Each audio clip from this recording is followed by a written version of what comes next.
Bismillahirrahmanirrahim. Alhamdulillahi rabbil alamin. Wassalatu wassalamu ala asyrafil anbiya'i wal mursalin wa ala alihi wa sahbihi ajma'in. Allahumma aslih lana dinana allazi huwa ismatu amrina. Ya Allah, perelokkanlah agama kami yang menjadi pelindung dalam segala urusan kami. Wa aslih lana dunyana allati fiha ma'ashuna. Perelokkanlah dunia kami yang menjadi tempat kami hidup. Wa aslih lana akhiratana allati ilaiha ma'aduna. Perelokkanlah akhirat kami yang menjadi tempat kami kembali kepadamu. Waj'alil hayata ziyadatan lana fi kulli khair. Ya Allah, jadikan kehidupan kami sentiasa bertambah dalam perkara-perkara yang baik. Waj'alil mauta rahatan lana min kulli syarr. Ya Allah, jadikan kematian sebagai kerehatan bagi kami dari segala bentuk keburukan. Wa sallallahu ala sayyidina Muhammad wa ala alihi wa sahbihi wa sallam. Walhamdulillahi rabbil alamin. Alhamdulillah, syukur kita kehadrat Allah Subhanahu wa taala kerana pada malam ini kita dapat meneruskan kuliah kita setelah kita bercuti Ramadan. InsyaAllah kali ini kita akan membaca hadis-hadis dalam koleksi pencucian jiwa ke arah kita membersihkan hati kita di bawah tajuk Ahadithul Waridah fi Makayidis Syayatin, himpunan hadis-hadis menjauhi godaan syaitan. Bismillahirrahmanirrahim. Alhamdulillahilladzi anzala ala 'abdihil kitaba wa lam yaj'al lahu 'iwaja. Segala puji bagi Allah yang menurunkan ke atas hamba-Nya kitab Al-Quran yang tidak ada kebengkukan padanya. Asyhadu an la ilaha illallah wahdahu la syarikalah, lahul mulku wa lahul hamdu yuhyi wa yumit wa huwa ala kulli syai'in qadir. Wa asyhadu anna Muhammadan abduhu wa rasuluh. Allahumma salli wa sallim ala sayyidina Muhammad wa ala alihi wa sahbihi ajma'in, amma ba'd. Jadi kita mulakan himpunan hadis ini dengan melihat suatu nasihat yang diberi oleh seorang ulama yang bernama Ibrahim bin Adham. Beliau pernah ditanya, "Wahai Tuan Guru, mengapa doa kami tidak dimakbulkan? Padahal Allah Subhanahu wa taala berfirman, Ud'uni astajib lakum. Berdoalah kepadaku, nescaya aku akan perkenankan bagimu." Surah Mukmin ataupun juga disebut sebagai surah Ghafir ayat ke-60. Maka apa jawapan yang diberi oleh Ibrahim bin Adham? Dia jawab, dia kata, kerana hati kalian telah mati. Sebab itu Allah Ta'ala tidak makbulkan doa kita kerana hati kita telah mati. Lalu mereka bertanya, apa yang mematikan hati? Jadi dalam soalan itu Ibrahim bin Adham menjawab, ada 8 sebab hati kalian mati. So ini sebagai muqaddimah. Yang pertama, araftum haqqallah walam taqumu bihaqqih. Kalian mengetahui hak Allah, tapi kalian tidak melaksanakan haknya. Apa hak Allah?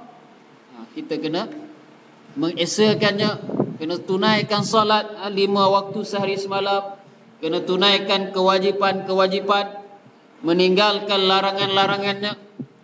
Yang kedua, wa qara'tumul Qur'an wa lam ta'lamu bihududih. Kalian membaca Al-Quran tetapi kalian tidak mengetahui batasan-batasannya, tidak mengamalkan batasan-batasan yang ditetapkan oleh Allah Subhanahu wa taala dengan 1001 alasan. Manusia ni memang suka bagi alasan.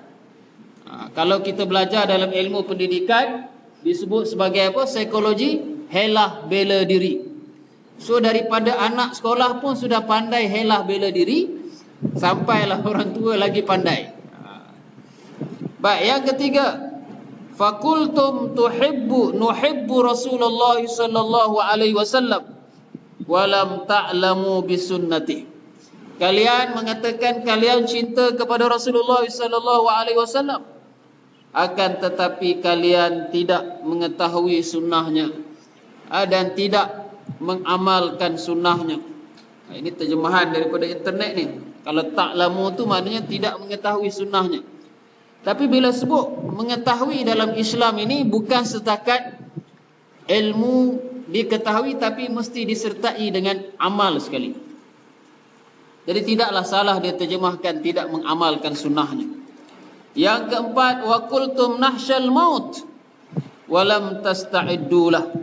Kamu mengatakan kamu takut pada kematian, tetapi kalian tidak membuat persiapan untuk menghadapi kematian.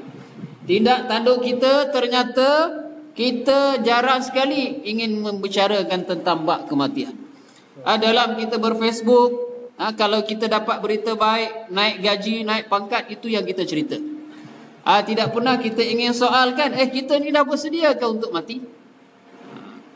Baik, yang berkaitan dengan susunan hadis ini, himpunan hadis ini, yang kelima, wa qala ta'ala, Allah berfirman, inna syaitana lakum adu fattakhizuhu aduwa. Surah Fatir ayat yang ke-6, Allah berfirman, sesungguhnya syaitan itu adalah musuh bagi kamu, maka jadikanlah ia musuhmu, tetapi kalian mendukungnya dalam perbuatan maksiat. Fawata'tumuhu alal ma'asi. Kalian bantu syaitan ini untuk meluaskan dan menyebarkan lagi maksiat. Kalau dalam Facebook itu gambar tu, hati-hati kita nak tag. Ni orang yang faham Islam pun dia tag gambar yang tak tutup aurat. So ini membantu syaitan, laknatullah, syaitan yang dilaknat oleh Allah Subhanahu wa taala. Amat wajar sekali kita baca himpunan hadis ini. Kerana ada isu-isu berkaitan dengan syaitan dan malaikat ini. Yang keenam, sebab kita tak kenal syaitan, itu yang jadi susah tu. Kita memahami, kita meminjam daripada barat menyebut tentang syaitan, sedangkan Islam bukan satu ayat yang sangat banyak menjelaskan kepada kita syaitan itu adalah musuh kamu yang nyata. So tidak ada dalam fail kita untuk kita mengikut jejak langkah syaitan, walaupun satu langkah. Wala tattabi'u khutuwatis syaitan innahu lakum aduwwum mubin. Janganlah kamu mengikut jejak langkah syaitan, kerana ianya adalah musuh kamu yang nyata. Yang keenam, wa qultum nakhafun nar wa arhaqtumuhum abdanakum fiha. Kalian mengatakan kalian takut api neraka, tapi kalian penatkan badan kalian untuk mencampakkan badan kalian di dalam melakukan perbuatan dosa yang akhirnya akan mencampakkan diri kita ke dalam neraka. InsyaAllah nanti selesai kita baca hadis ni, mungkin kita akan ambil pula mukhtarat min kitab Riyadhus Salihin. Kita akan baca hadis-hadis pilihan daripada kitab Riyadhus Salihin, tajuknya Sifatu Ahli Nar, sifat ahli neraka. InsyaAllah jika diberi kesempatan oleh Allah Subhanahu wa taala dan dipanjangkan umur oleh Allah. Wa qultum, yang ketujuh, wa qultum nuhibbul jannata wa lam ta'malu laha. Kalian mengatakan kalian nakkan syurga, cinta syurga. Kalau kita tanya, siapa di sini mau masuk syurga? Semua angkat tangan. Tapi siapa di sini yang beramal untuk amal ahli syurga? Minta maaflah, nanti dulu. Bagi saya masa bertangguh-tangguh dalam amal kebaikan. Alhamdulillah di Masjid Negeri kita baca hadis mukhtarat, hadis-hadis pilihan daripada kitab Riyadhus Salihin berkaitan dengan amal ahli jannah, amalan ahli syurga. Sangat banyak amalan ahli syurga. InsyaAllah dalam YouTube pun kita dah uploadkan amalan ahli syurga, boleh tengok di sana. Baik, yang ke-8. Ini 8 sebab ya. Wa idza qumtum min furushikum ramaitum uyubikum wara'a zuhurikum. Tu ada tertinggal huruf ya di situ. Ramaitum uyubikum wara'a zuhurikum waftarashtum uyuban nas amamakum fa askhattum rabbakum. Yang ke-8 ni berkaitan dengan hablum minan nas. Sebab hati kita gelap ini kerana kita tidak